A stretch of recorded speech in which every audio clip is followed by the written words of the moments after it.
Today on Meat Revival, better than Chick-fil-A chicken nuggets.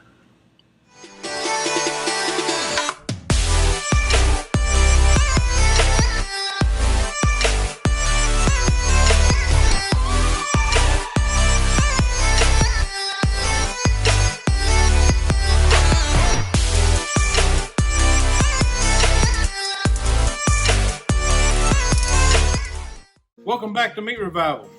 Today, it looks like we're fixing to do some kind of chicken. Kevin, what do you got going on here? Yeah, well, you know, I got this pack of Springer Mountain Farm Boneless Skinless Thighs. I love the Springer Mountain Farm products. Oh, I do too. I mean, the chicken is always consistent, no antibiotics, no hormones. I mean, it's just good stuff. But you know, one of the things I really love is I love chicken nuggets. And you know, Chick-fil-A makes a great chicken nugget. They make a great chicken sandwich. And I'm going to kind of do my take on their chicken nuggets. Now, you know, you hear a lot of people say, oh, they brine them in pickle juice and stuff. I'm not going to do that, but I'm going to do a brine. Actually, this is your brine. I stole it from you. That's just a great all-purpose chicken brine, if you ask me. So to start things off, what we're going to do is I got a quarter cup of rub. This is my University of Q Quad Rub with no MSG. We're going to throw that into my container. I got a quarter cup of brown sugar. I'm going to put that in, and a quarter cup of sea salt. So sea salt, not kosher salt. I like sea salt. Okay. I think you're a kosher salt person when it comes to it. No, I mean, if you think about it, it's all sea salt to begin with. Yeah. That's where it all came from. Okay. And then we're going to put in roughly a gallon of water. This is a cold water brine. We're not going to have to heat this or anything like that, so it makes it a little easier. So we're going to get that brine done. And then we're just going to give it a good mixing. It's not all going to incorporate. It's going to have a little bit of solids left on the bottom, but that's fine. So but the solids that are left in there, that's what's giving it flavor. That's just flavor, yeah. So what we're going to do is we're going to put this in the fridge. We're going to cut up our chicken pieces. We're going to brine it. We'll be right back.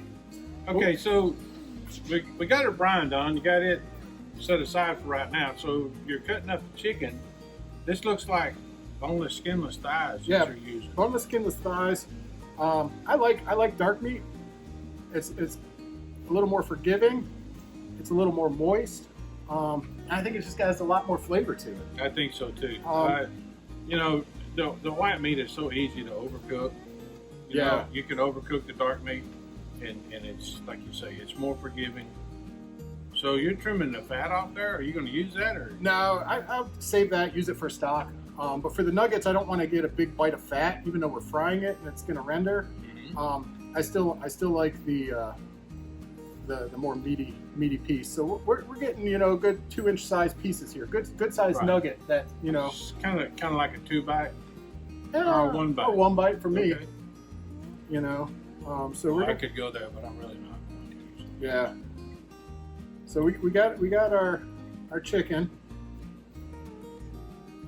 and then what we're going to do is we're going to put this back into that brine that we made,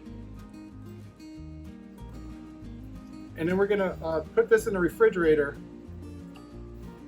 for I like 4 to 5 hours on dark meat. Okay. What are your thoughts? Well, I got to be honest with you. You know, we on the trailer we do chicken halves every week. And y'all are going to say, you're nuts, you don't really do this, but I buy my halves on a Monday. I mix my brines and I put them in Cambro carriers, and it sets in those brine all week long. Wow. Until I finish. I start cooking them on Tuesday, Wednesday, Thursday, and Friday, but what I cook on Friday actually went in the brine on Monday afternoon. And man, you talk about flavor, the flavor just busts out. Yeah. So you talk about the brine that you use, and you use your rub. The whole key to it is the amount of salt, the brown sugar, and the rub. I think it all needs to be equal parts, correct? Yes, yeah, it's all equal parts, and then water is going to strengthen or dilute it depending on how much you put in. So what if I want to do a whole chicken? How much? I still do the same amounts. You're just going to brine it for longer. Okay. So, well, we got these in a brine, like we said. I like to leave it for 4 or 5 for these smaller pieces. What we're gonna do is we're gonna come back. We're gonna do a real simple dredge with this, and then we're gonna go fry it up. Sounds good. All right, we'll see you right back. All right, so we got the chicken in the brine. Yep. It's been in there. We're ready to go with some kind of dredge or Yeah, something. yeah. So this is a simple dredge. I do everything in a bag, trying to make it as neat as possible. So with this, I've got 2 cups of just all-purpose flour. Okay. I got a little bit of cornstarch, and again, this recipe is going to be down in the description. Right. Got a little bit of cornstarch. I got some of my my barbecue rub, because you know I like barbecue rub. And then get a little bit of powdered sugar. Okay. So, all right, so I gotta ask, what do you think the powdered sugar does for it? it just gives it that little sweetness to it. Okay.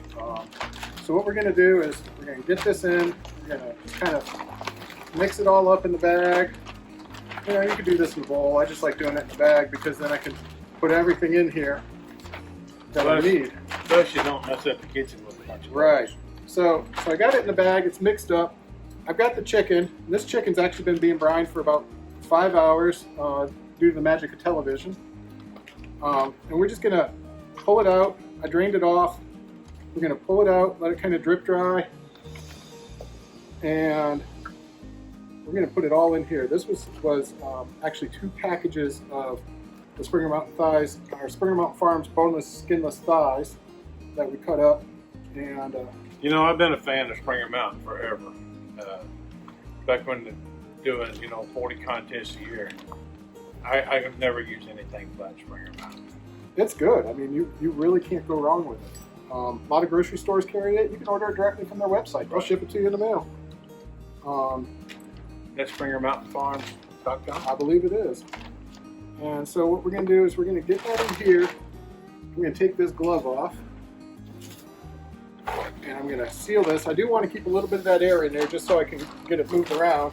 And we're just going to toss. We're just going to toss this. Be sure you zip that bag before you start doing it. Yeah, be sure you do that. It's going to be a hot mess. We're going to toss it like that. And then we're going to go over to our fryer. And we're going to deep fry these. You could do that outside in the fryer outside. You could do it in your kitchen on the stovetop.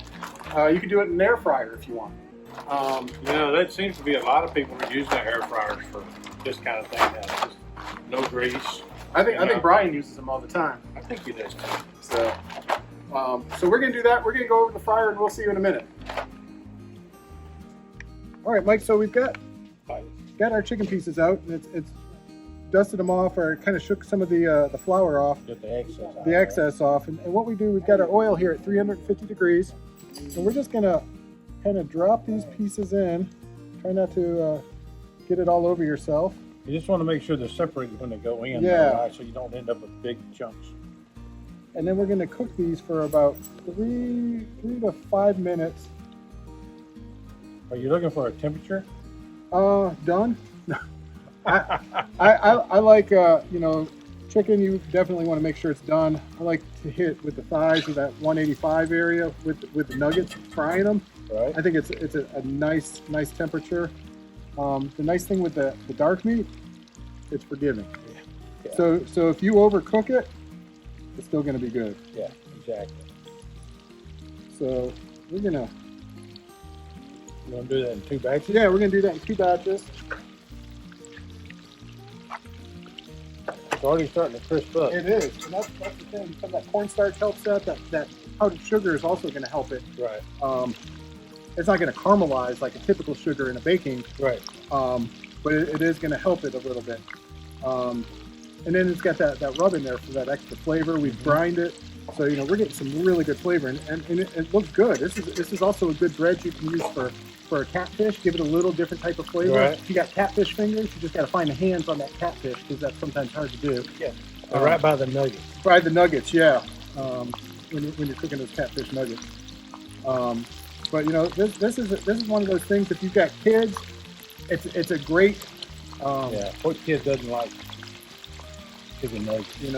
What big kid doesn't like chicken nuggets? I know. I'm right there with you. So you can see these are already starting to look good. So we're gonna let these go a little bit. Like I said, our oil's about 350.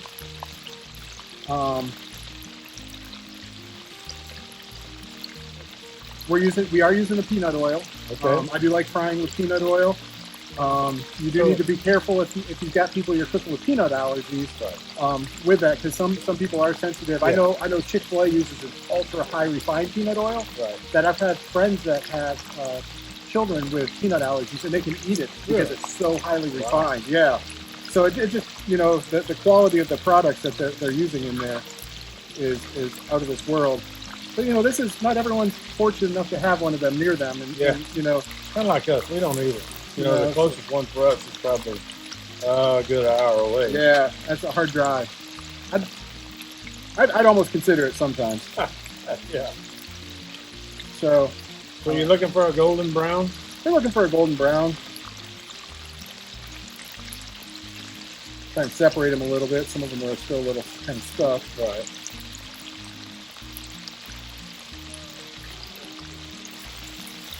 So we're getting there. Yeah. But it's also really light dusting too. Yeah. It's not a it's not a heavy breaded. Yeah. Yeah. I have a hard time with that with regular fried chicken. The breading is so thick that you get breading and not much meat.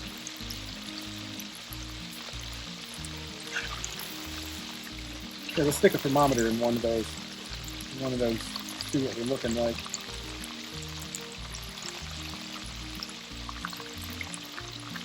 Oh. We're about 160, 166, so we're getting there. About 20 more degrees. And that's going to brown them up a little more. And as soon as we get that, we're going to pull them.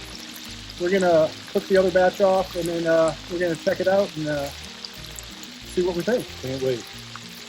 We'll be right back.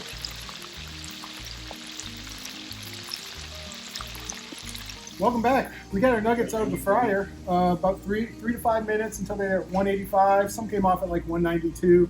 But as you can see, it's just your standard chicken nugget. But let's try one. Yeah, let's do. And then I want to talk about the difference between the dark meat and the white meat. I think if you take a white meat to 190, 195, I think you kind of get a powdery taste with it. I think you need to try one of these. No. Yeah. But oh man, that's good. That little bit of powdered sugar in that breading, you get a little sweetness, moisture. It's fantastic. It's really good. It's really good. We got some of the copycat Chick-fil-A sauce that we made here, and then some of my. It's just awesome sauce. This is kind of my take on a whitish sauce, which is great on poultry. I'm gonna try it with that.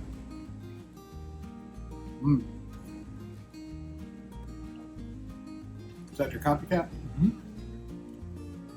It is. We're trying to keep it all back there. How's that with it? Let's see.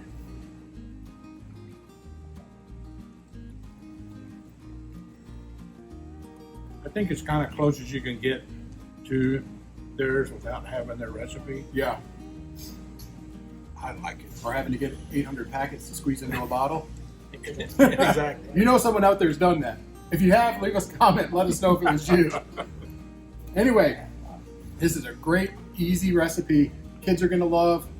Big kids are going to love. Adults are going to love. And it's economical. And it's, especially with the boneless skinless thighs. Yeah. Shoot, that's one of the cheapest meats you can get out there. Your prep time is nearly nothing because the bone's gone, the skin's gone. All you do is cut it up. Well, heck, even most of the fat's gone. I just the get picky gone. about it. I mean, you could leave the fat on if you want. I just get picky about it and I take it off. But, I'm not saying don't go to Chick-fil-A. I'm just saying this is a good home recipe. Oh, definitely. That you can enjoy with your family. Definitely. Yeah. So, thanks again for stopping by. Be sure to subscribe to the channel. Ring the bell so you're notified of any upcoming videos. Leave us a comment what you think, especially if you're one of those people that's ever squeezed all those Chick-fil-A packs into a bottle. Someone's out there. Exactly. Let us know if that was you. Take care. We'll see you next time. Thanks. Thanks for checking us out today on Meat Revival. If you like what you saw, be sure to hit the subscribe button and ring the bell so you can get all the latest updates. If you have any questions or comments, be sure to leave them below. We'll see you next time.